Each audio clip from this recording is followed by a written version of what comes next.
அன்பானது பிறனுக்கு பொல்லாங்கு செய்யாது, ஆதலால் அன்பு நியாய பிரமாணத்தின் நிறைவேறுதலாய் இருக்கிறது. அன்பு எப்படி இருக்குதா? பிறனுக்கு என்ன செய்யாது?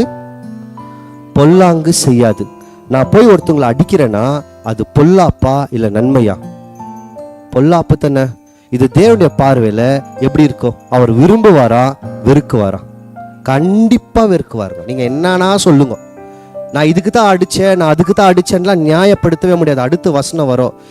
இந்த மாதிரி நம்ம அடிக்கிறதுனால திருமணங்களே ஒடிது. கவனிங்க, திருமணமே ஒடிது. ஒடிதா இல்லையா? உடன்படிக்கையை யார் ஒடிக்கிறாங்களோ தேவனுக்கு அவங்க மேல அதிகமான கோபம் இருக்குமா. தேவனால் ஏற்படுத்தப்பட்ட திருமணத்தை சின்ன கோபத்துல ஒடிஞ்சிடும். இன்னைக்கு எவ்வளவு திருமணத்தை போய் பாருங்க. ஏன் ஒடிஞ்சிருக்கோன்னா அதுக்கு பின்னாடி பிரச்சனை சின்னதா தான் இருக்கும்.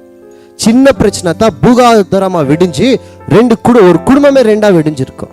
அப்ப இங்க அன்பை பத்தி சொல்லும் போது என்ன பண்ண சொல்றாருன்னு பாத்தீங்கன்னா, பொல்லாப்பை அன்பு என்ன பண்ணாதுன்னா நினைக்கவே நினைக்காதான்.